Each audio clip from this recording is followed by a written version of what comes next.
കൊച്ചു രാജകുമാരി. ഒരു രാജാവിന് 3 പെൺമക്കളുണ്ടായിരുന്നു.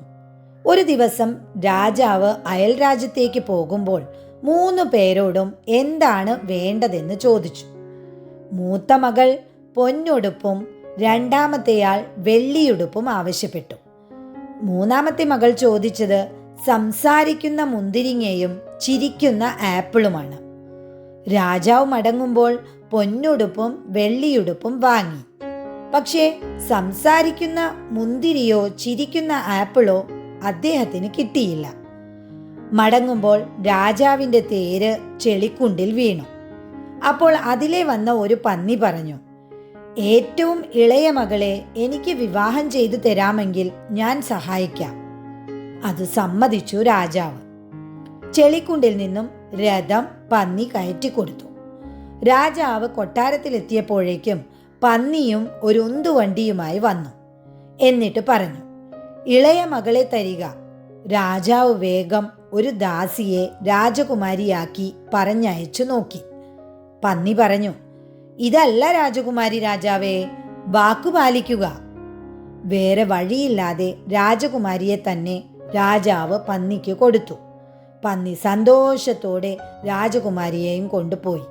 രാജകുമാരി ഭയങ്കര കരച്ചിലായിരുന്നു. അങ്ങനെ 3 രാവും 3 പകലും അവൾ കരഞ്ഞു.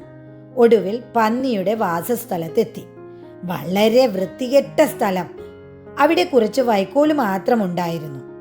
കരഞ്ഞു തളർന്ന രാജകുമാരി അതിൽ കിടന്നുറങ്ങിപ്പോയി. പിറ്റേ ദിവസം ഉണർന്നപ്പോഴോ അത്ഭുതം തന്നെ. കിടക്കുന്നത് പട്ടുമെത്തയിൽ. അതും എവിടെയാണെന്നോ? ഇന്ദ്രലോകം പോലുള്ള ഒരു കൊട്ടാരത്തിൽ. കാൽക്കൽ ദാസിമാർ വീശിക്കൊണ്ട് നിൽക്കുന്നു. അരികത്ത് സുന്ദരനായ ഒരു ചെറുപ്പക്കാരനും. അയാൾ പറഞ്ഞു, കുമാരി, ഞാനൊരു ശാപം മൂലം പന്നിയായി പോയ രാജകുമാരനാണ്. ഒരു പെൺകുട്ടി സംസാരിക്കുന്ന മുന്തിരിയും ചിരിക്കുന്ന ആപ്പിളും ചോദിക്കുന്നതുവരെ പന്നിയായിരിക്കുമെന്നായിരുന്നു എൻ്റെ ശാപം. വരൂ, നമുക്ക് പൂന്തോട്ടത്തിലേക്ക് പോകാം. രാജകുമാരി വളരെ സന്തോഷത്തോടെ രാജകുമാരനോടൊപ്പം പൂന്തോട്ടത്തിലേക്ക് പോയി. അവിടെ ഒരു മുന്തിരി വള്ളിയിൽ കുറേ മുന്തിരിങ്ങകളും അടുത്തു തന്നെ ആപ്പിൾ പഴങ്ങളും ഉണ്ടായിരുന്നു. സുന്ദരിയായ രാജകുമാരി, സ്വാഗതം. മുന്തിരിങ്ങകൾ അവളോട് സംസാരിച്ചു. ആപ്പിൾ പഴങ്ങൾ അവളോട് ചിരിക്കുകയും ചെയ്തു.